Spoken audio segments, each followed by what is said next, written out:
On July 26, 2009, a woman named Diane Schuler left the Hunter Lake campground in Parksville, New York, driving her 2003 Ford Windstar. She had 5 passengers, her 5-year-old son, her 2-year-old daughter, and 3 nieces. She seemed fine. The last person to see her at the campground swears she was alert and had no liquor on her breath, and equally fine an hour later when she fed the kids at a Mickey D's. Not long after that, however, she was observed vomiting beside the road. She called her brother and said she did not feel well. Then she turned onto the Taconic Parkway and drove the wrong way for nearly 2 miles, ignoring the horns, waves, and flashing lights of those who dodged around her. She eventually hit an SUV head-on, killing herself, all but one of her passengers, her son survived, and the 3 men in the SUV. According to the toxicology reports, Schuler was processing the equivalent of 10 drinks at the time of the crash, plus a large amount of marijuana. Her husband stated that his wife wasn't a drinker, but toxicology reports don't lie. Like Candy Reimer in the previous story, Diane Schuler was loaded to the max. Did Daniel Schuler really not know, after at least 5 years of marriage and a period of courtship, that his wife was a secret drinker? It's actually possible. Abusers can be incredibly sly and hide their addictions for a long time. They do it out of need and desperation. What exactly happened in that car? How did she get drunk so fast, and where did she smoke the dope? What was she thinking when she refused to heed the drivers, warning her that she was going the wrong way? Was it a booze and drug-fueled accident, a murder-suicide, or some weird combination of both? Only fiction can approach answers to these questions. Only through fiction can we think about the unthinkable and perhaps obtain some sort of closure. This story is my effort to do that. And by the way, Herman Wouk is still alive. He read a version of this story after it appeared in The Atlantic and wrote me a nice note, invited me to visit him even. As a longtime fan, I was thrilled. He's pushing 100 now, and I'm 67. Should I live long enough, I might just take him up on the invitation.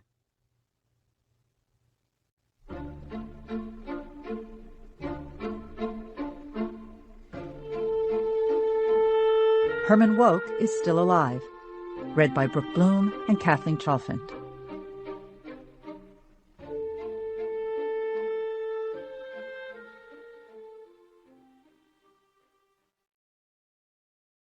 From the Portland, Maine Press-Herald, September 19, 2010. 9 die in horrific I-95 crash. Spontaneous mourning at scene. By Ray Dugan. Less than 6 hours after a one-vehicle accident in the town of Fairfield took the lives of 2 adults and 7 children, all under the age of 10, the mourning has already begun. Bouquets of wildflowers in tin cans and insulated coffee mugs ring the scorched earth. A line of 9 crosses has been placed in the picnic area of the adjacent rest area at mile 109. At the site where the bodies of the 2 youngest children were found, an anonymous sign, words spray-painted on a piece of bedsheet, has been erected. It reads, "Angels gather here." 1. Brenda hits pick 3 for $2,700 and resists her first impulse. Instead of going out for a bottle of orange driver to celebrate with, Brenda pays off the MasterCard, which has been Max-like forever, then calls Hertz and asks a question. Then calls her friend Jasmine, who lives in North Berwick, and tells her about the pick 3. Jasmine screams and says, "Girl, you're rich!" If only. Brenda explains how she paid off the credit card so she can rent a Chevy Express if she wants to. It's a van that seats 9. That's what the Hertz girl told her.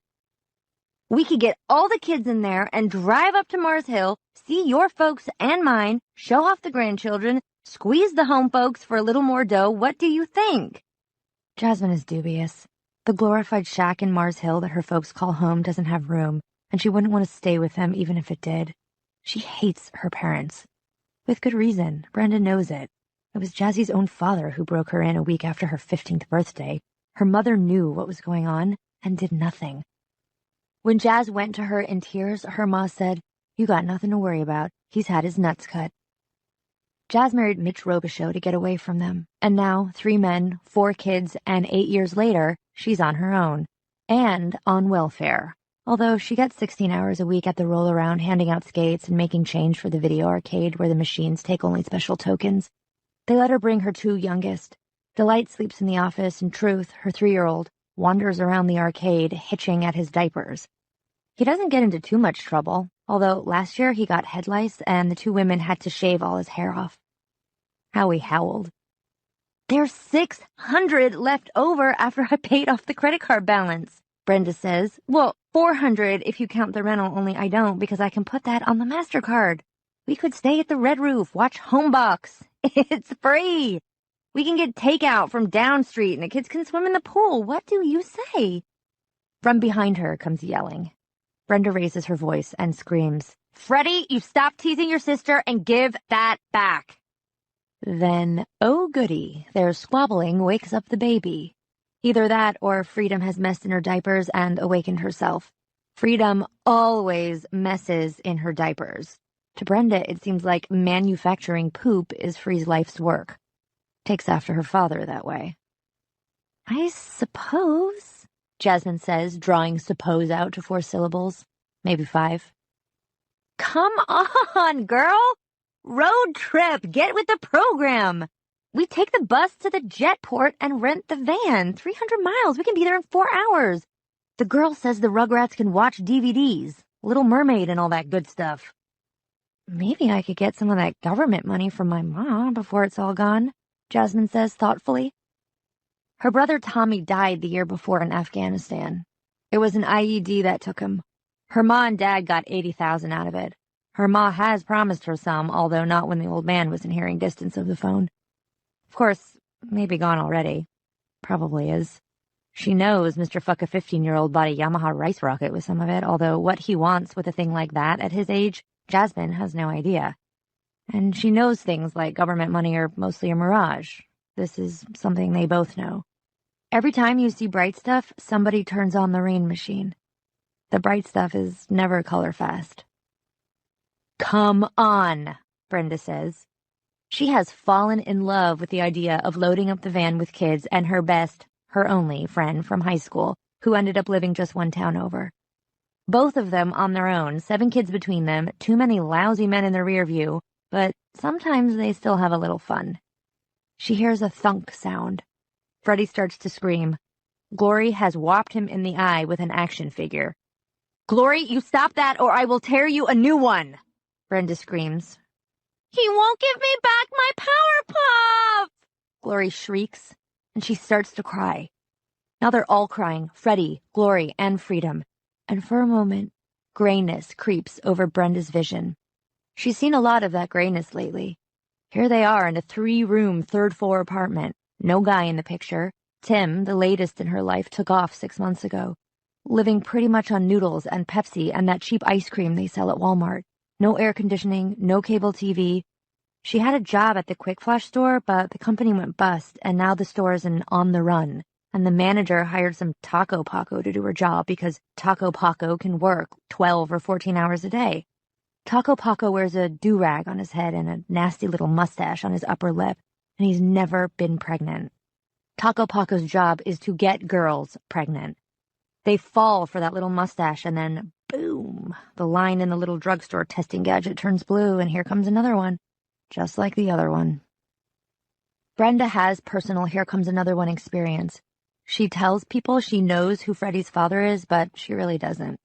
She had a few drunk nights there where they all looked good, and besides, come on, how is she supposed to look for a job anyway? She's got these kids. What's she supposed to do, leave Freddie to mine Glory and take Freedom to the goddamn job interviews? Sure, that'll work. And what is there besides drive-up window girl at Mickey D's or the Booger King? Portland has a couple of strip clubs, but white loads like her don't get that kind of work. She reminds herself she hit the lottery. She reminds herself they could be in a couple of air-conditioned rooms tonight at the Red Roof. 3, even. Why not?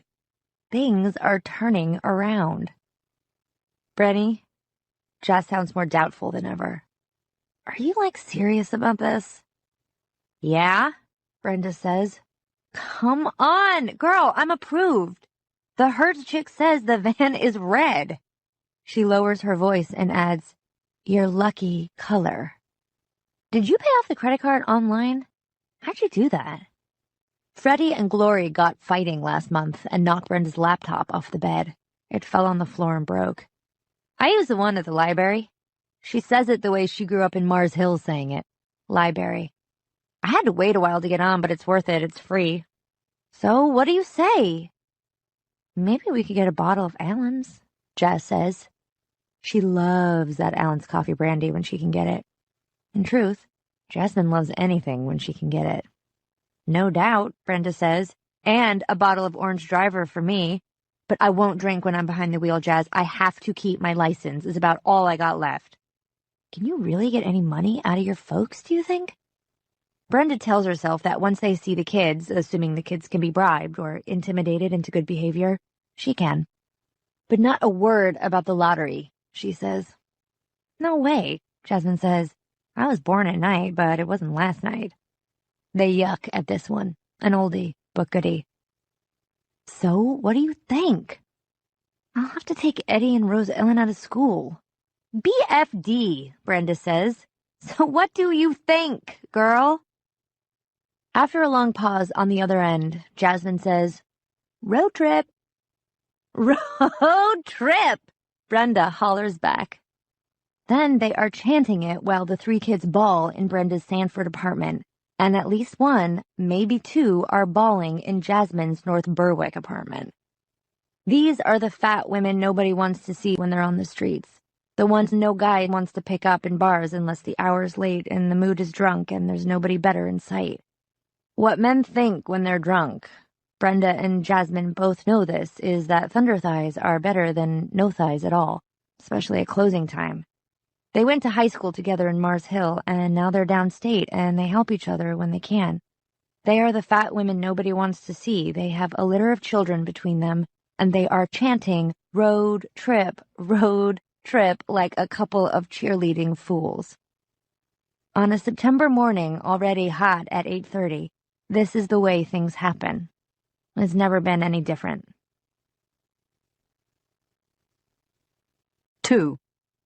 So these two old poets who were once lovers in Paris have a picnic near the bathrooms. Phil Henreid is 78 now, and Pauline Enslin is 75. They're both skinny. They both wear spectacles. Their hair, white and thin, blows in the breeze. They've paused at a rest area on I-95 near Fairfield, which is about 20 miles north of Augusta. The rest area building is barn board, and the adjacent bathrooms are brick. They're good-looking bathrooms, state-of-the-art bathrooms, one could say. There's no odor. Phil, who lives in Maine and knows this rest area well, would never have proposed a picnic here 2 months earlier. In the summertime, the traffic on the interstate swells with out-of-state vacationers, and the Turnpike Authority brings in a line of plastic porta-sands. They make this pleasant grassy area stink like hell on New Year's Eve, but now the porta-sands are in storage somewhere, and the rest area is nice. Pauline puts a checked cloth on the initial scarred picnic table standing in the shade of an old oak, and anchors it with a wicker picnic basket against a slight warm breeze. From the basket she takes sandwiches, potato salad, melon wedges, and 2 slices of coconut custard pie. She also has a large glass bottle of red tea. Ice cubes clink cheerfully inside. If we were in Paris, we'd have wine, Phil says. In Paris, we never had another 80 miles to drive on the turnpike, she replies. That tea is cold and it's fresh. You'll have to make do. I wasn't carping, he says, and lays an arthritis-swollen hand over hers, which is also swollen, although marginally less so. This is a feast, my dear. They smile into each other's used faces. Although Phil has been married 3 times and has scattered 5 children behind him, and Pauline has been married twice, no children, but lovers of both sexes in the dozens, they still have quite a lot between them, much more than a spark. Phil is both surprised and not surprised. At his age, late but not quite last call, you take what you can and are happy to get it. They are on their way to a poetry festival at the University of Maine's Orono branch, and while the compensation for their joint appearance isn't huge, it's adequate. Since he has an expense account, Phil has splurged and rented a Cadillac from Hertz at the Portland Jetport where he met her plane. Pauline jeered at the caddy, said she always knew he was a plastic hippie, but she did so gently. He wasn't a hippie, but he was a genuine iconoclast, a one-of-a-kinder, and she knows it, as he knows that her osteoporotic bones have enjoyed the ride. Now, a picnic. Tonight they'll have a catered meal, but the food will be a lukewarm, sauce-covered mess of mystery supplied by the cafeteria in one of the college commons. Possibly chicken, possibly fish. It's always hard to tell. Beige food is what Pauline calls it. Visiting poet food is always beige, and in any case it won't be served until 8 o'clock, with some cheap yellowish-white wine seemingly created to saw at the guts of semi-retired alcohol abusers such as themselves. This meal is nicer, and iced tea is fine. Phil even indulges the fantasy of leading her by the hand to the high grass behind the bathrooms once they've finished eating, like in that old Van Morrison song, and but no. Elderly poets whose sex drives are now permanently stuck in first gear should not chance such a potentially ludicrous site of assignation, especially poets of long, rich, and varied experience, who now know that each time is apt to be largely unsatisfactory, and each time may well be the last time. Besides, Phil thinks, I've already had 2 heart attacks. Who knows what's up with her? Pauline thinks, not after sandwiches and potato salad, not to mention custard pie. But perhaps tonight it is not out of the question.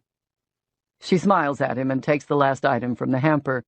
It is a New York Times, bought at the same Augusta convenience store where she got the rest of the picnic things, checked cloth and iced tea bottle included. As in the old days, they flip for the arts and leisure section. In the old days, Phil, who won the National Book Award for Burning Elephants in 1970, always called tails and won far more times than the odds said he should. Today, he calls heads, and wins again. "Why, you snot!" she cries, and hands it over. They eat. They read the divided paper. At one point, she looks at him over a forkful of potato salad and says, "I still love you, you old fraud." Phil smiles. The wind blows the gonda-seed dandelion puff of his hair. His scalp shines gauzily through. He's not the young man who once came roistering out of Brooklyn, broad-shouldered as a longshoreman and just as foul-mouthed. But Pauline can still see the shadow of that man, who was so full of anger, despair, and hilarity.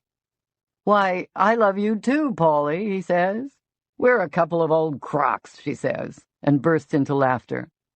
Once she had sex with a king and a movie star at pretty much the same time, on a balcony, while Maggie May played on the gramophone, Rod Stewart singing in French. Now, the woman the New York Times once called America's greatest living female poet lives in a walk-up in Queens, doing poetry readings in tank towns for dishonorable honorariums and eating al fresco in rest areas. "We're not old," he says. "We're young, bébé." "What in the world are you talking about?" "Look at this," he says, and holds out the first page of the arts section. She takes it and sees a photograph. It's a dried-up string of a man wearing a straw hat and a smile. Nonagenarian woke to publish new book by Motoko Rich. By the time they reach the age of 95, if they do, most writers have retired long ago. Not Herman Woke, author of such famous novels as The Caine Mutiny, 1951, and Marjorie Morningstar, 1955. Many of those who remember the TV miniseries presentations of his exhaustive World War II novels, The Winds of War, 1971, and War and Remembrance, 1978, are now drawing Social Security themselves. It's a retirement premium Woke became eligible for in 1980. Woke, however, is not done. He published a well-reviewed surprise novel, A Hole in Texas, a year shy of his 90th birthday, and expects to publish a book-length essay called The Language God Talks later this year. Is it his final word? "I'm not prepared to speak on that subject one way or the other," Woke said with a smile. "The ideas don't stop just because one is old. The body weakens, but the words never do." When asked about his continued on page 19. As she looks at that old seamed face beneath the rakishly tilted straw hat, Pauline feels the sudden sting of tears. The body weakens, but the words never do, she says. That's beautiful. Have you ever read him? Phil asks.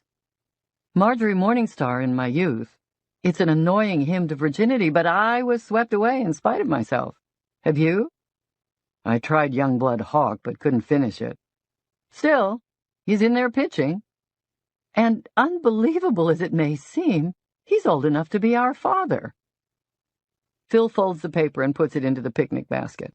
Below them, light traffic on the turnpike runs beneath a high September sky full of fair-weather clouds. Before we get back on the road, do you want to do swapsies? Like in the old days? She thinks about it, then nods. Many years have passed since she listened to someone else read one of her poems, and the experience is always a little dismaying, like having an out-of-body experience. But why not? They have the rest area to themselves. In honor of Herman Woke, who's still in there pitching. My work folder's in the front pocket of my carry bag. You trust me to go through your things? She gives him her old slanted smile, then stretches into the sun with her eyes closed, relishing the heat. Soon the days will turn cold, but now there is heat. You can go through my things all you want, Philip. She opens one eye in a reverse wink that is amusingly seductive. Explore me to your heart's content. I'll keep that in mind, he says, and goes back to the Cadillac he's rented for them. Poets in a Cadillac, she thinks. The very definition of absurdity. For a moment she watches the cars rush by. Then she picks up the paper and looks again at the narrow, smiling face of the old scribbler. Still alive. Perhaps at this very moment, looking up at the high blue September sky with his notebook open on a patio table and a glass of Perrier, or wine if his stomach will still stand it, near to hand. If there is a God, Pauline Ensslin thinks, she can occasionally be very generous. She waits for Phil to come back with her work folder and one of the steno pads he favors for composition. They will play swapsies. Tonight they may play other games. Once again she tells herself that it is not out of the question. 3. Sitting behind the wheel of the Chevy Express van, Brenda feels like she's in the cockpit of a jet fighter. Everything is digital. There's a satellite radio and a GPS screen. When she backs up, the GPS turns into a TV monitor so you can see what's behind you. Everything on the dashboard shines. That new car smell fills the interior, and why not? With only 750 miles on the odometer, she has never in her life been behind the wheel of a motor vehicle with such low mileage. You can push buttons on the control stalk to show your average speed, how many miles per gallon you're getting, and how many gallons you've got left. The engine makes hardly any noise at all. The seats up front are twin buckets and upholstered in a bone-white material that looks like leather. The shocks are like butter. In the back is a pop-down TV screen with a DVD player. The Little Mermaid won't work because, truth, Jasmine's 3-year-old spread peanut butter all over the disc at some point, but they're content with Shrek, even though all of them have seen it like a billion times. The thrill is watching it while they're on the road, driving. Freedom is asleep in her car seat between Freddie and Glory. Delight, Jasmine's 6-month-old, is asleep in Jazz's lap, but the other 5 crammed together in the 2 back seats, watching, entranced. Their mouths are hanging open. Jasmine's Eddie is picking his nose, and Eddie's older sister, Rose Ellen, has got drool on her sharp little chin. But at least they're quiet and not beating away at each other for once. They are hypnotized. Brenda should be happy. The kids are quiet, the road stretches ahead of her like an airport runway. She's behind the wheel of a brand new van. The traffic is light once they leave Portland. The digital speedometer reads 70. And this baby hasn't even broken a sweat. Nonetheless, that grayness has begun to creep over her again. The van isn't hers, after all. She'll have to give it back. A foolish expense, really, because what's at the far end of this trip? Mars Hill. Mars fucking hill. Food brought in from the roundup where she used to waitress when she was in high school and still had a figure. Hamburgers and fries covered with plastic wrap. The kids splashing in the pool before, and maybe after. At least one of them will get hurt and bawl, maybe more. Glory will complain that the water is too cold, even if it isn't. Glory always complains. She will complain her whole life. Brenda hates that whining and likes to tell Glory it's her father coming out. But the truth is, the kid gets it from both sides. Poor kid. All of them, really. And the years stretch ahead, a march beneath a sun that never goes down. She looks to her right, hoping Jasmine will say something funny and cheer her up, and is dismayed to see Jazz is crying. Silent tears well up in her eyes and shine on her cheeks. In her lap, baby Delight sleeps on, sucking one of her fingers. It's her comfort finger, and all blistered down the inside. Once Jazz slapped her good and hard when she saw Dee sticking it in her mouth, but what good is slapping a kid that's only 6 months old? Might as well slap a door. But sometimes you do it. Sometimes you can't help it. Sometimes you don't want to help it. Brenda has done it herself. "What's wrong, girl?" Brenda asks. "Nothing. Never mind me. Just watch your driving." Behind them, Donkey says something funny to Shrek, and some of the kids laugh. Not Glory, though. She's nodding off. "Come on, Jazz. Tell me. I'm your friend." "Nothing," I said. Jasmine leans over the sleeping infant. Delight's baby seat is on the floor. Resting in it on a pile of diapers is the bottle of Allen's they stopped for in South Portland before hitting the turnpike. Jazz has only a couple of sips, but this time she takes 2 good long swallows before putting the cap back on. The tears are still running down her cheeks. "Nothing. Everything. Comes to the same, either way you say it, that's what I think." "Is it Tommy? Is it your bro?" Jazz laughs angrily. "They'll never give me a cent of that money. Who am I kidding? Ma'll blame it on Dad because that's easier for her, but she feels the same way. It'll mostly be gone anyway. What about you? Will your folks really give you something?" "Sure, I think so." "Well, yeah, probably. Like $40. A bag and a half worth of groceries. 2 bags if she uses the coupons in Uncle Henry's swap guide." Just the thought of flipping through that raggy little free magazine, the Poor People's Bible, and getting the ink on her fingers causes the grayness around her to thicken. The afternoon is beautiful, more like a summer than September, but a world where you have to depend on Uncle Henry's is a gray world. Brenda thinks, how did we end up with all these kids? Wasn't I letting Mike Higgins cop a feel on me out behind the metal shop just yesterday?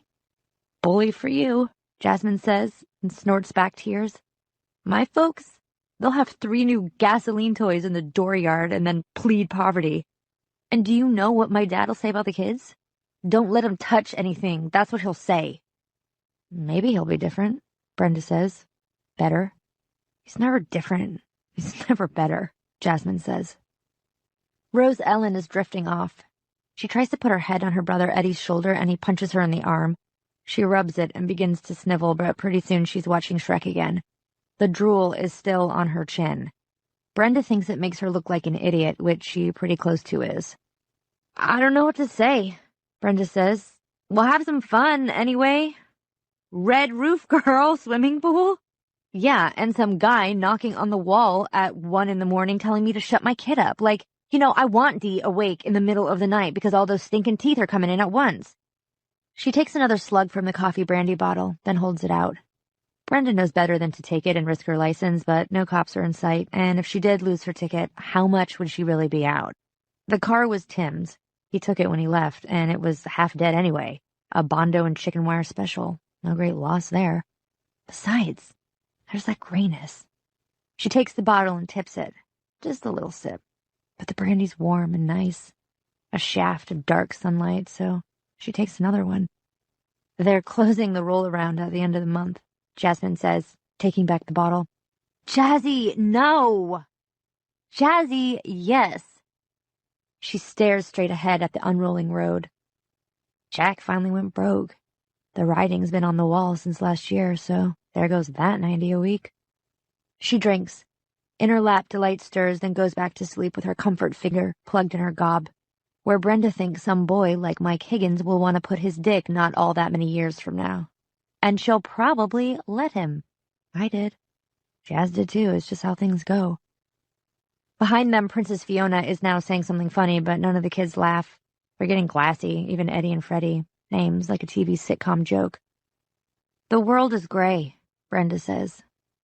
She didn't know she was going to say those words until she hears them come out of her mouth. Jasmine looks at her, surprised. Sure, she says. Now you're getting with the program. Brenda says, pass me that bottle. Jasmine does. Brenda drinks some more, then hands it back. Okay, enough of that. Jasmine gives her her old sideways grin, the one Brenda remembers from study hall on Friday afternoons. It looks strange below her wet cheeks and bloodshot eyes. You sure? Brenda doesn't reply, but she pushes the accelerator a little deeper with her foot. Now the digital speedometer reads 80. 4. You first, Pauline says. All at once she feels shy, afraid to hear her words coming out of Phil's mouth. Sure they will sound booming yet false, like dry thunder. But she's forgotten the difference between his public voice, declamatory and a little corny, like the voice of a movie attorney in a summing up to the jury scene, and the one he uses when he's with just a friend or two and hasn't had anything to drink. It is a softer, kinder voice, and she's pleased to hear her poem coming out of his mouth. No, more than pleased. She's grateful. He makes it sound far better than it is. Shadow print the road with black lipstick kisses. Decaying snow in farmhouse fields like cast-off bridal dresses. The rising mist turns to gold dust. The clouds boil apart in ragged tresses. It bursts through. For 5 seconds, it could be summer, and I, 17, with flowers folded in the apron of my dress. He puts the sheet down. She looks at him, smiling a little, but anxious. He nods his head. It's fine, dear, he says. Fine enough. Now you. She opens his stenopad, finds what appears to be the last poem, and pages through 4 or 5 scribbled drafts. She knows how he works and goes on until she comes to a version not in mostly illegible cursive, but in small, neat printing. She shows it to him. Phil nods, then turns to look at the turnpike. All of this is very nice, but they'll have to go soon. They don't want to be late. He sees a bright red van coming. It's going fast. She begins. 5. Brenda sees a horn of plenty spilling rotten fruit. Yes, she thinks. That's just about right. Thanksgiving for fools. Freddie will go for a soldier and fight in foreign lands the way Jasmine's brother Tommy did. Jazzy's boys, Eddie and Truth, will do the same. They'll own muscle cars when and if they come home, always supposing gas is still available 20 years from now. And the girls? They'll go with the boys. They'll give up their virginity while game shows play on TV. They'll believe the boys who tell them they'll pull out in time. They'll have babies and fry meat in skillets and put on weight, same as she and Jazz did. They'll smoke a little dope and eat a lot of ice cream. Cheap stuff from Walmart. Maybe not Rose Ellen, though. Something is wrong with Rose. She'll still have drool on her sharp little chin when she's in the 8th grade, same as now. The 7 kids will beget 17, and the 17 will beget 70, and the 70 will beget 200.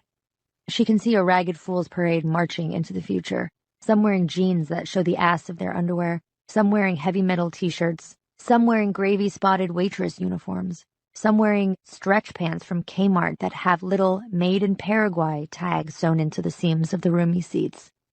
She can see the mountain of Fisher-Price toys they will own, which will later be sold at yard sales, which is where they were bought in the first place. They will buy the products they see on TV and go in debt to the credit card companies as she did, and will again because the pick 3 was a fluke and she knows it. Worse than a fluke, really. A tease. Life is a rusty hubcap lying in the ditch at the side of a road, and life goes on. She will never again feel like she's sitting in the cockpit of a jet fighter. This is as good as it gets. There are no boats for nobody, and no camera is filming her life. This is reality, not a reality show. Shrek is over and all the kids are asleep, even Eddie. Rose Ellen's head is once more on Eddie's shoulder. She's snoring like an old woman. She has red marks on her arms because sometimes she can't stop scratching herself. Jasmine screws the cap on the bottle of Allen's and drops it back into the baby seat in the footwell. In a low voice, she says, "When I was 5, I believed in unicorns." "So did I," Brenda says. "I wonder how fast this fucker goes." Jasmine looks at the road ahead. They flash past a blue sign that says rest area 1 mile. She sees no traffic northbound. Both lanes are entirely theirs. "Let's find out," Jazz says. The numbers on the speedometer dial rise from 80 to 85, then 87. There's still some room left between the accelerator pedal and the floor. All the kids are sleeping. Here is the rest area, coming up fast. Brenda only sees one car in the parking lot. Looks like a fancy one, a Lincoln or maybe a Cadillac. I could have rented one of those, she thinks. I had enough money, but too many kids, couldn't fit them all in. Story of her life, really. She looks away from the road. She looks at her old friend from high school who ended up living just 1 town away. Jazz is looking back at her.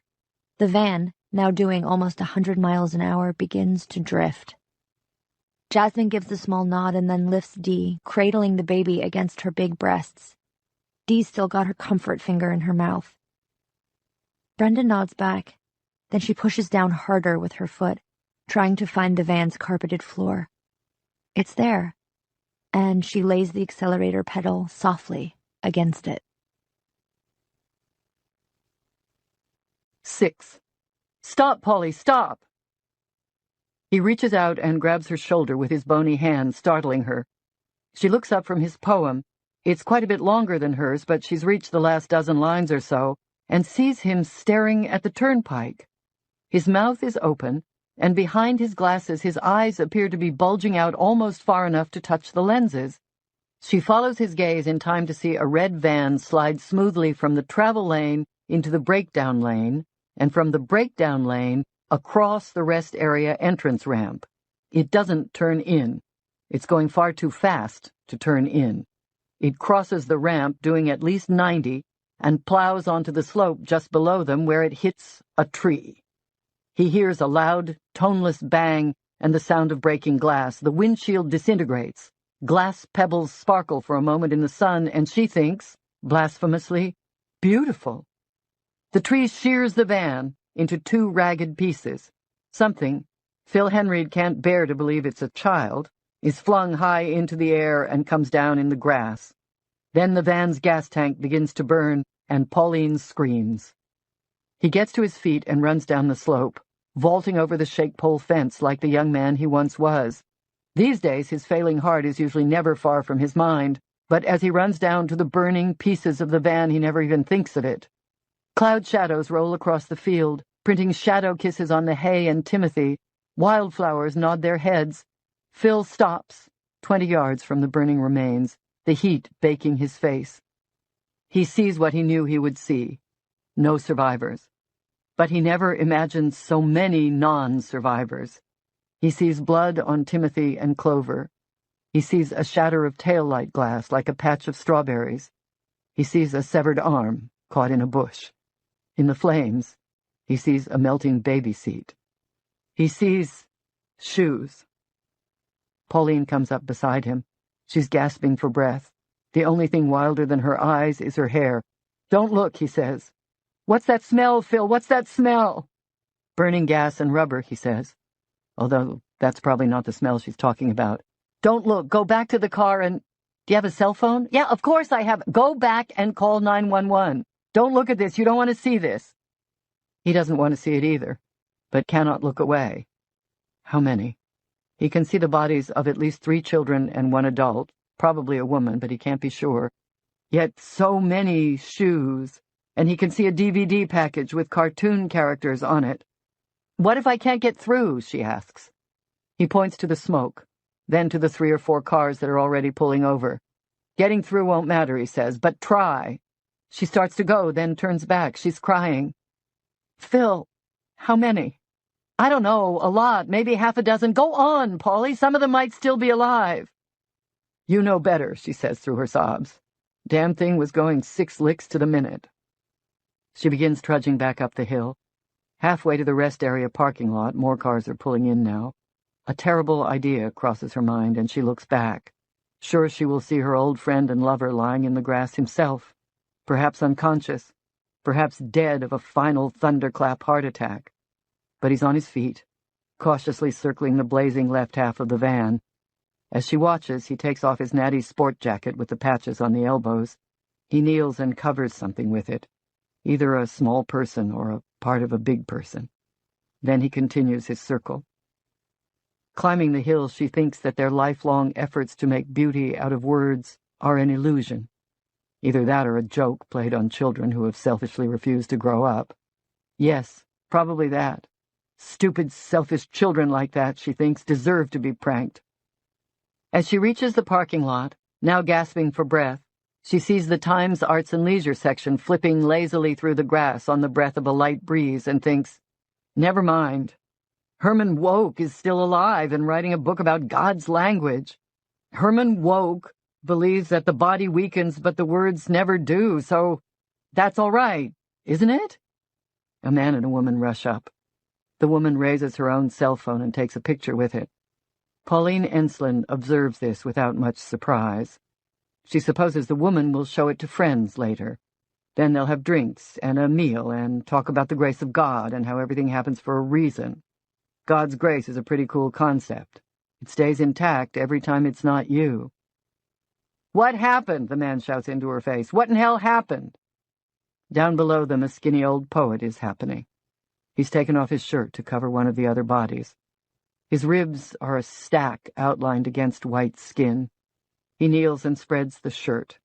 He raises his arms into the sky, then lowers them and wraps them around his head. Pauline is also a poet, and as such feels capable of answering the man in the language God speaks. What the fuck does it look like, she says.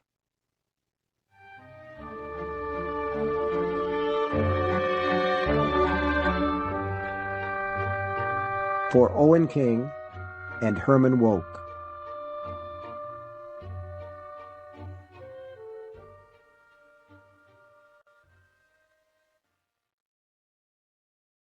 Where do you get your ideas, and where did this idea come from, are different questions. The first is unanswerable, so I make a joke of it and say I get them from a little used idea shop in Utica. The second is sometimes answerable, but in a surprising number of cases it's not, because stories are like dreams. Everything is deliciously clear while the process is ongoing, but all that remains when the story's finished are a few fading traces. I sometimes think a book of short stories is actually a kind of oniric diary, a way of catching subconscious images before they can fade away. Here is a case in point.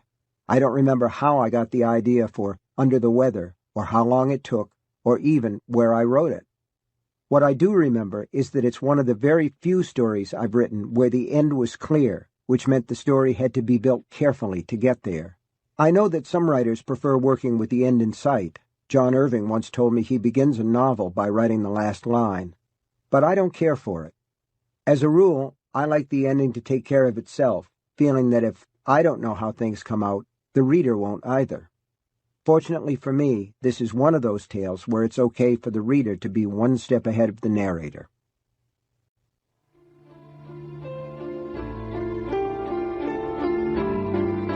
Under the Weather, read by Peter Friedman.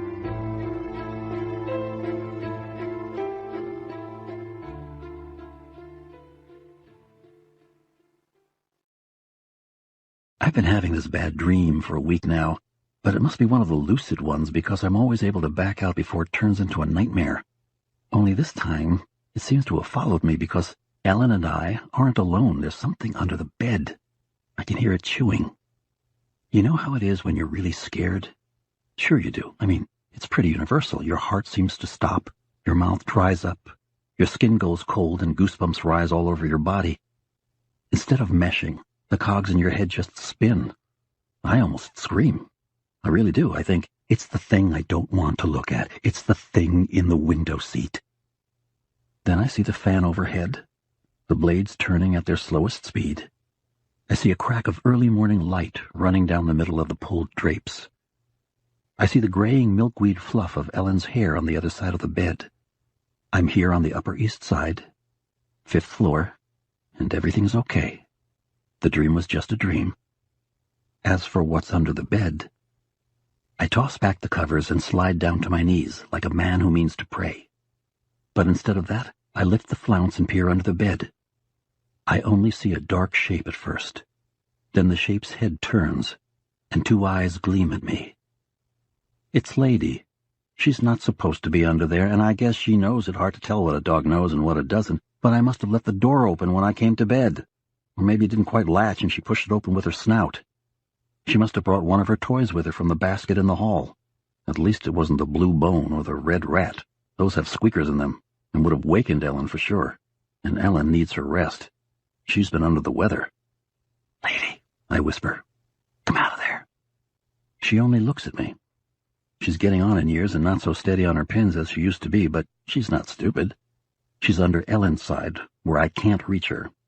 If I raise my voice, she'll have to come, but she knows, I'm pretty sure she knows, that I won't do that because if I raise my voice, it will wake Ellen for sure. As if to prove this, Lady turns away from me, and the chewing recommences. Well, I can handle that. I've been living with Lady for 13 years, nearly half my married life. There are 3 things that get her on her feet. One is the rattle of her leash and a call of elevator. Another is the thump of her food dish on the floor. The third... I get up and walk down the short hall to the kitchen. From the cupboard I take the bag of snack and slices, making sure to rattle it. I don't have to wait long for the muted clitter of cocker claws. 5 seconds and she's right there. She doesn't even bother to bring her toy. I offer her one of the little carrot shapes, then toss it into the living room. A little mean maybe, but the fat old thing can use the exercise. She chases her treat. I linger long enough to start the coffee maker, then go back into the bedroom. I'm careful to pull the door all the way shut. Ellen's still sleeping, and waking up before she does has one benefit. No need for the alarm. I turn it off. Let her sleep a little later. It's a bronchial infection. I was scared for a while there, but now she's on the mend. I go into the bathroom and officially christen the day by brushing my teeth. I've read that in the morning a person's mouth is as germicidally dead as it ever gets, but the habits we learn as children are hard to break. I turn on the shower, get it good and hot, and step in. The shower is where I do my best thinking, and this morning I think about the dream. 5 nights in a row I've had it, but who's counting, right? Nothing really awful happens in this dream, but in a way that's the worst part because I know, absolutely, positively, that something awful will happen, if I let it. I'm in an airplane, in business class. I'm in an aisle seat, which is where I prefer to be so I don't have to squeeze past anybody if I have to go to the toilet. My tray table is down. On it are a bag of peanuts and an orange drink that looks like a vodka sunrise, a drink I've never ordered in real life. The ride is smooth. If there are clouds, we're above them. The cabin is filled with sunlight. Someone is sitting in the window seat, and I know if I look at him, or her, or possibly it, I'll see something that will turn my bad dream into a nightmare. If I look into the face of my seatmate, I may lose my mind. It could crack open like an egg, and a tide of bloody darkness might pour out. I give my soapy hair a quick rinse, step out, dry off. My clothes are folded on a chair in the bedroom. I take them and my shoes into the kitchen, which is now filling with the smell of coffee. Nice. Lady's curled up by the stove, looking at me reproachfully. Don't go giving me the stink eye, I tell her, and nod toward the closed bedroom door. You know the rules. She puts her snout down between her paws and pretends to sleep, but I know she's still looking at me. I choose cranberry juice while I wait for the coffee. There's OJ, which is my usual morning drink, but I don't want it. Too much like the drink in the dream, I suppose. I have my coffee in the living room with CNN on mute, just reading the crawl at the bottom, which is all a person really needs. Then I turn it off and have a bowl of All-Bran. 7:45. I decide that if the day is nice when I take Lady out, I'll skip the cab and walk to work. It's nice, all right. Spring edging into summer, and a shine on everything. Carlo, the doorman, is under the awning, talking on his cell phone. Yeah, he says. Yeah, I finally got hold of her. She says, go ahead, no problem, as long as I'm there. She don't trust nobody, for which I don't blame her. She got a lot of nice things up there. You come when? 3? You can't make it earlier? He tips me a wave with one white-gloved hand as I walk Lady down to the corner. We've got this down to a science, Lady and I. She does it at pretty much the same place every day, and I'm fast with the poop bag. When I come back, Carlo stoops to give her a pat. Lady waves her tail back and forth most fetchingly, but no treat is forthcoming from Carlo. He knows she's on a diet, or supposed to be. I finally got hold of Mrs. Warshawski, Carlo tells me. Mrs. Warshawski is in 5C, but only technically. She's been gone for a couple of months now. She was in Vienna. Vienna? Is that so, I say. She told me to go ahead with the exterminators. She was horrified when I told her, you're the only one on 4, 5, or 6 who hasn't complained. The rest of them... He shakes his head and makes a whoo sound. I grew up in a Connecticut mill town. It pretty well wrecked my sinuses. I can smell coffee and Ellie's perfume if she puts it on thick, but that's about all. In this case, that's probably a blessing. How is Mrs. Franklin? Still under the weather? It'll be a few more days before she's ready to go back to work, but she's a hell of a lot better. She gave me a scare for a while.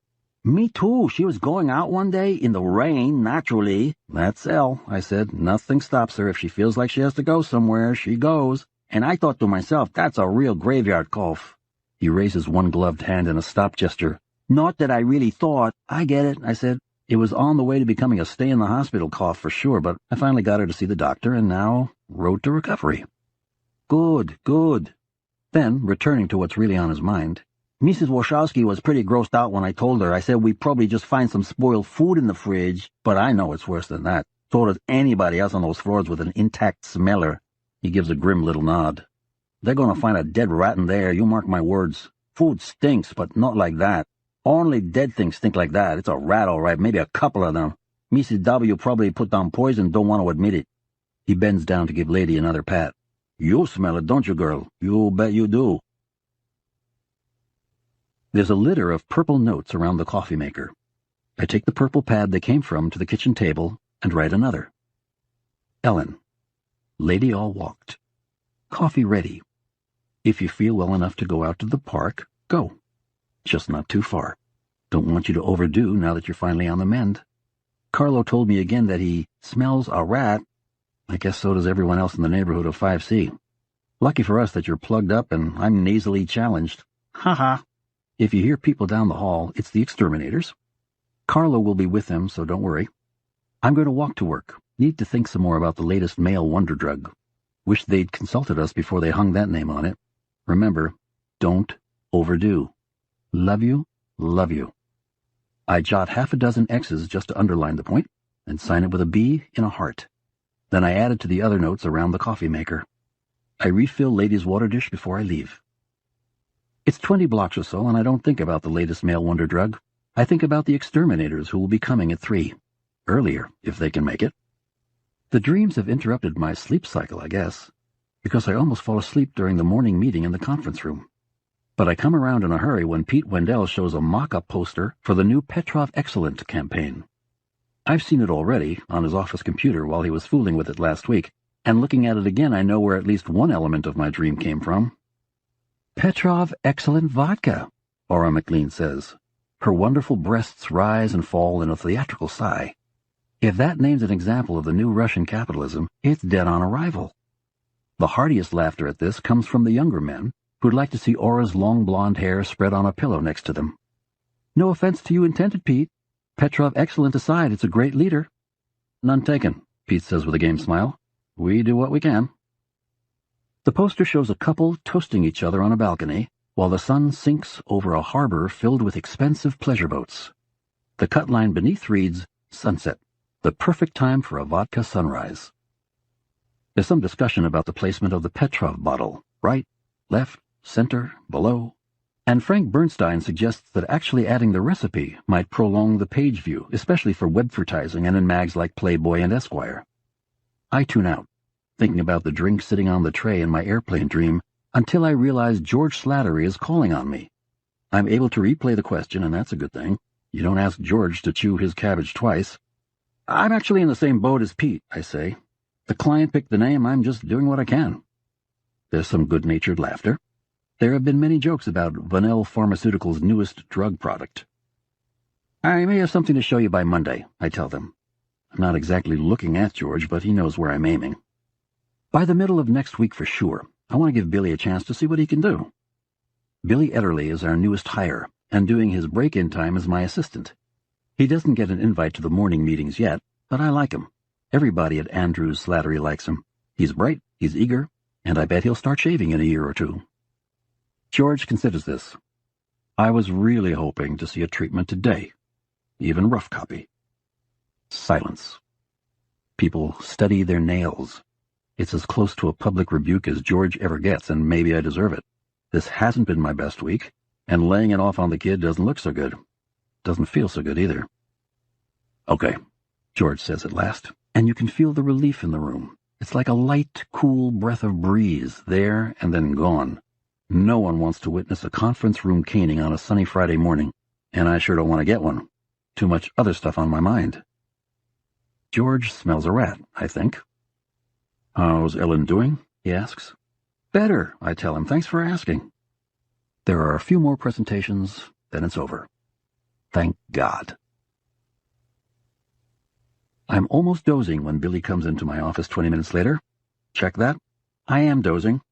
I sit up fast, hoping the kid thinks he caught me deep in thought. He's probably too excited to have noticed either way. In one hand, he's holding a piece of poster board. I think he'd look right at home in Podunk High School, putting up a big notice about the Friday night dance. How was the meeting? He asks. It was okay. Did they bring us up? You know they did. What have you got for me, Billy? He takes a deep breath and turns his poster board around so I can see it. On the left is a prescription bottle for Viagra, either actual size or close enough not to matter. On the right, the power side of the ad, as anyone in advertising will tell you, is a prescription bottle of our stuff, but much bigger. Beneath is the cut line, Potens, 10 times more effective than Viagra. As Billy looks at me looking at it, his hopeful smile starts to fade. You don't like it? It's not a question of like or don't like. In this business, it never is. It's a question of what works and what doesn't. This doesn't. Now he's looking sulky. If George Slattery saw that look, he'd unload. I won't, although it might feel that way to him because it's my job to teach him.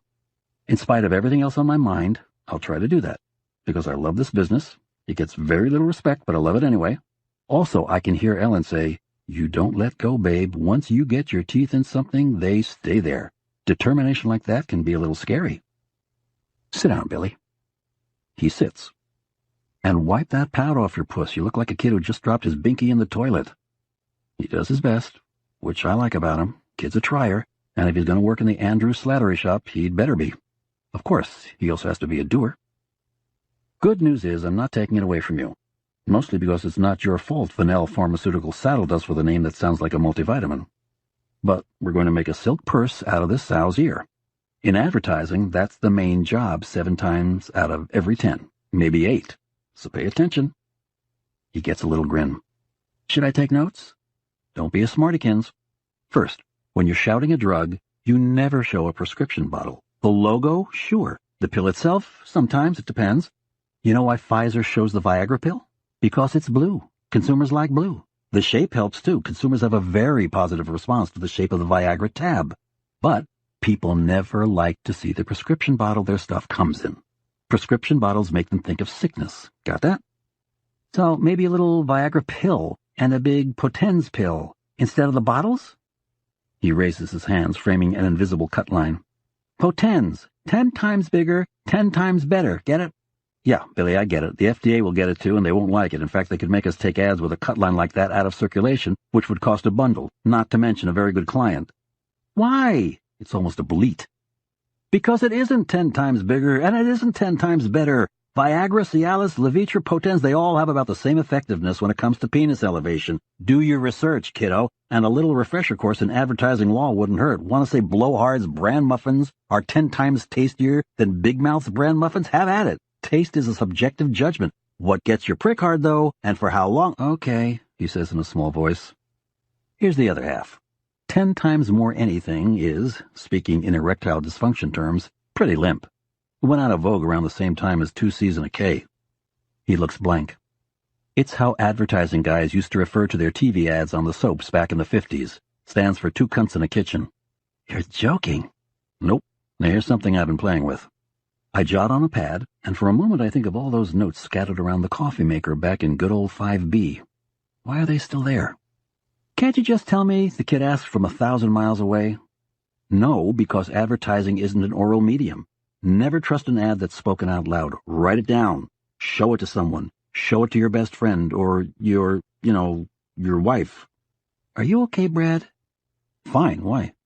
I don't know, you just look funny for a minute. Just as long as I don't look funny when I present on Monday. Now, what does this say to you? I turn the pad around and show him what I've printed there. Potens, for men who want to do it the hard way.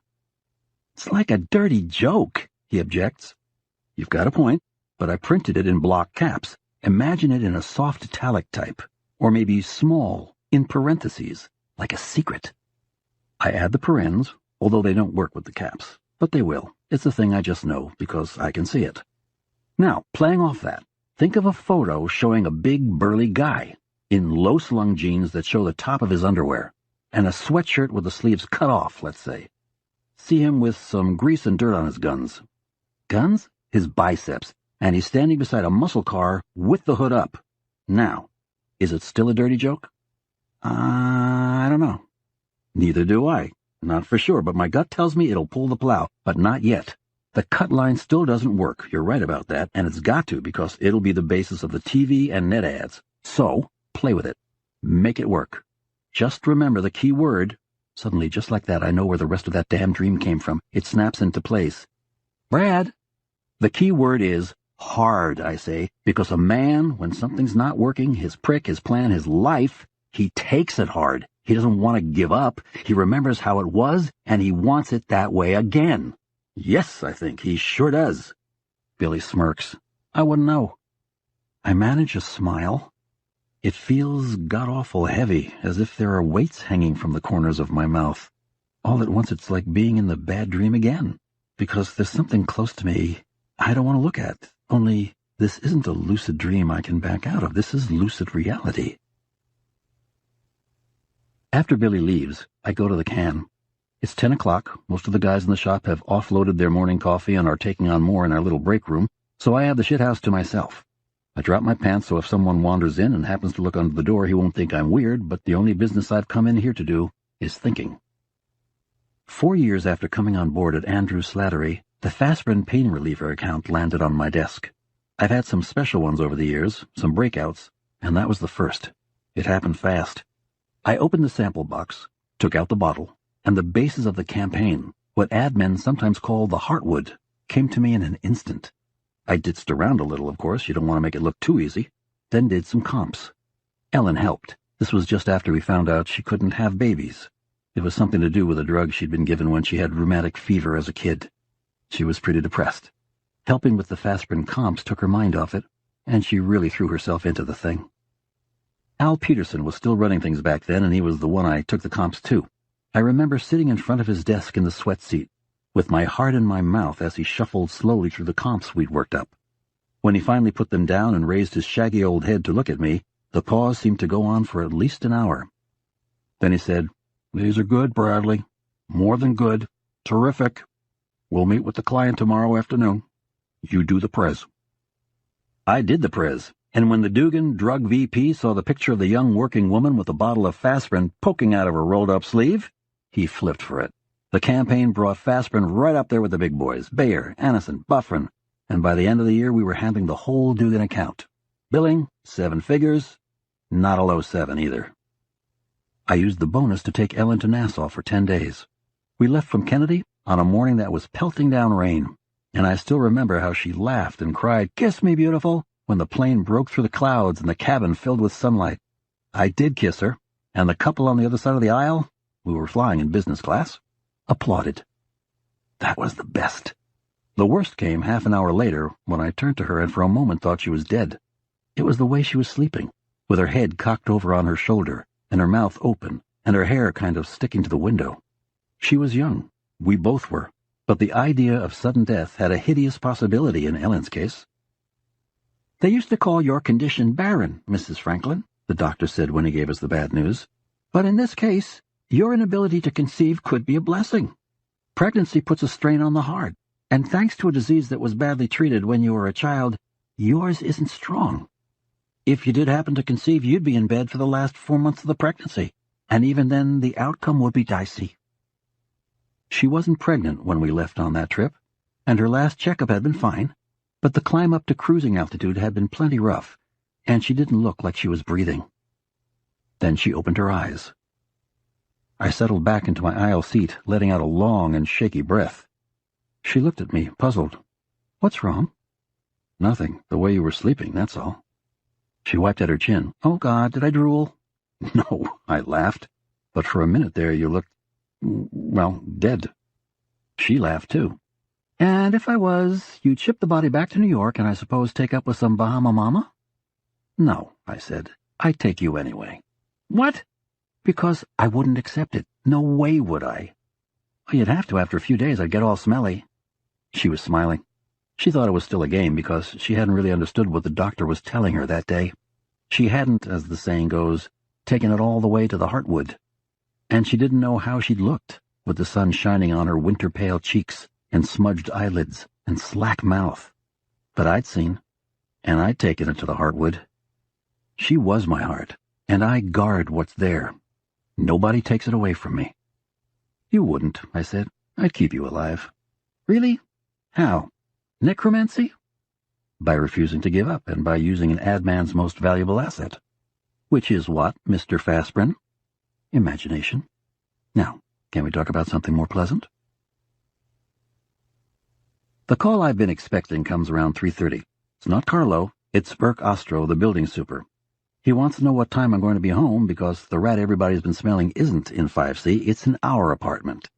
Ostro says the exterminators have to leave by 4 to get to another job, but that isn't the important thing. What's important is fixing what's wrong in there, and by the way, Carlo says no one's seen your wife in over a week, just you and the dog. I explain about my deficient sense of smell and Ellen's bronchitis. In her current condition, I say she wouldn't know the drapes were on fire until the smoke detector went off. I'm sure Lady smells it, I tell him, but to a dog the stench of a decaying rat probably smells like Chanel No. 5. "I get all that, Mr. Franklin, but I still need to get in there to see what's what, and the exterminators will have to be called back. I think you're probably going to be on the hook for their bill, which is apt to be quite high. I could let myself in with the passkey, but I'd really be more comfortable if you were—" "Yes, I'd be more comfortable too, not to mention my wife. I tried calling her, but she didn't answer the phone." I can hear suspicion in his voice now. I've explained everything. Advertising men are good at that. But the convincing effect only lasts for 60 seconds or so. That's why you keep hearing the same ads and slogans over and over again. A little dab will do you. Save time, save money. Pepsi for those who think young. I'm loving it. Breakfast of champions. It's like driving a nail, driving it right into the heartwood. She's probably got the phone on mute. Plus the medication the doctor gave her makes her sleep quite heavily. "What time will you be home, Mr. Franklin? I can stay until 7. After that, there's only Alfredo." The disparaging note in his voice suggests I'd be better off dealing with a street weirdo. Never, I think. I'll never be home. In fact, I was never there in the first place. Ellen and I enjoyed the Bahamas so much we moved to Cable Beach, and I took a job with a little firm in Nassau. I shout cruise ship specials. The ride is the destination. Stereo blowout sales. Don't just hear it better, hear it cheaper. And supermarket openings. Save under the palms. All this New York stuff has just been a lucid dream, one I can escape at any time. "Mr. Franklin, are you there?" "Sure. Just thinking. Got one meeting I absolutely can't miss, but why don't you meet me in the apartment around 6? "How about in the lobby, Mr. Franklin? We can go up together." In other words, I'm not giving you a head start, Mr. Advertising Genius who maybe killed his wife. I think of asking him how he believes I'd beat him to the apartment and get rid of Elle's body, because that is what he's thinking. Maybe murder is not at the very front of his mind, but it's not all the way in back either. Husband murders wife is very big on the Lifetime channel. Maybe he thinks I'd use the service elevator and stash her body in the box room, or maybe dump it down the incinerator chute. DIY cremation. The lobby is absolutely oaky fine, I say. 6. Quarter of, if I can possibly make it. I hang up and head for the elevators. I have to pass the break room to get there. Billy Ederle's leaning in the doorway drinking a Nazi. It's a remarkably lousy soda, but it's all we vend. The company's a client. "Where are you off to?" "Home. Ellen called. She's not feeling well." "Don't you want your briefcase?" "No." I don't expect to be needing my briefcase for a while. In fact, I may never need it again. "I'm working on the new Potens direction. I think it's going to be a winner." "I'm sure," I say. And I am. Billy Ederly will soon be moving on up, and good for him. I've got to get a wiggle on. Sure, I understand. He's 24 and understands nothing. Give him my best. We take on half a dozen interns a year at Andrews Slattery. It's how Billy Ederly got started. Most are terrific, and at first Fred Willett seemed terrific too. I took him under my wing, and so it became my responsibility to fire him. I guess you'd say that, although interns are never actually hired in the first place, when it turned out he was a klepto who had decided our supply room was his private game preserve. God knows how much stuff he lifted before Maria Ellington caught him loading reams of paper into his briefcase one afternoon. Turned out he was also a bit of a psycho. He went nuclear when I told him he was through. Pete Wendell called security while the kid was yelling at me in the lobby and had him removed forcibly.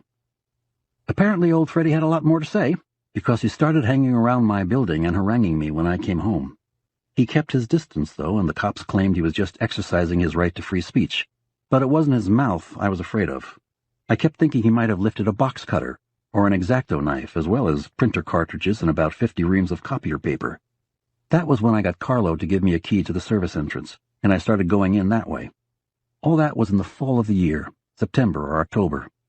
Young Mr. Willits gave up and took his issues elsewhere when the days turned cold, but Carlo never asked for the return of the key, and I never gave it back. I guess we both forgot. That's why, instead of giving the taxi driver my address, I get him to let me out on the next block. I pay him, adding a generous tip, hey, it's only money, and then walk down the service alley. I have a bad moment when the key doesn't work, but when I jigger it a little, it turns. The service elevator has brown quilted movers' pads hanging from the walls. Previews of the padded cell they'll put me in, I think. But of course, that's just melodrama. I'll probably have to take a leave of absence from the shop, and what I've done is a lease breaker for sure, but what have I done exactly? For that matter, what have I been doing for the last week? Keeping her alive, I say as the elevator stops at the 5th floor, because I couldn't bear for her to be dead. She isn't dead, I tell myself, just under the weather. It sucks as a cut line, but for the last week it has served me very well. And in the advertising biz, the short term is all that counts. I let myself in. The air is still and warm, but I don't smell anything. So I tell myself anyway, and in the advertising biz, imagination is also what counts. "Honey, I'm home," I call. "Are you awake? Feeling any better?" I guess I forgot to close the bedroom door before I left this morning because Lady slinks out. She's licking her chops. She gives me a guilty glance, then waddles into the living room with her tail tucked way down low. She doesn't look back. "Honey? Elle?" I go into the bedroom. There's still nothing to be seen of her but the milkweed fluff of her hair and the shape of her body under the quilt. The quilt is slightly rumpled, so I know she's been up, if only to have some coffee, and then gone back to bed again. It was last Friday when I came home and she wasn't breathing, and since then she's been sleeping a lot. I go around to her side and see her hand hanging down. There's not much left of it but bones and strips of flesh. I gaze at this and think there's two ways of seeing it. Look at it one way, and I'll probably have to have my dog, Ellen's dog really, Lady always loved Ellen best, euthanized. Look at it another way and you could say Lady got worried and was trying to wake her up. "Come on, Ellie, I want to go to the park. Come on, Ellie, let's play with my toys." I tuck the reduced hand under the sheets. That way it won't get cold. Then I wave away some flies. I can't remember ever seeing flies in our apartment before. They probably smelled that dead rat Carlo was talking about. "You know Billy Ederly," I say? "I gave him a slant on that damn Potens account, and I think he's going to run with it." Nothing from Ellen. "You can't be dead," I say. "That's unacceptable." Nothing from Ellen. "Do you want coffee?" I glance at my watch. "Something to eat? We've got chicken soup. Just the kind that comes in the pouches, but it's not bad when it's hot." Not bad when it's hot. What a lousy slogan that would be. "What do you say, Elle?" She says nothing. "All right," I say. "That's all right. Remember when we went to the Bahamas, hon? When we went snorkeling and you had to quit because you were crying? And when I asked why, you said, 'Because it's all so beautiful.' Now I'm the one who's crying. Are you sure you don't want to get up and walk around a little? I'll open the windows and let in some fresh air." Nothing from Ellen. I sigh. I stroke that fluff of hair. "All right," I say. "Why don't you just sleep for another couple of hours? I'll sit here beside you." And that's exactly what I do.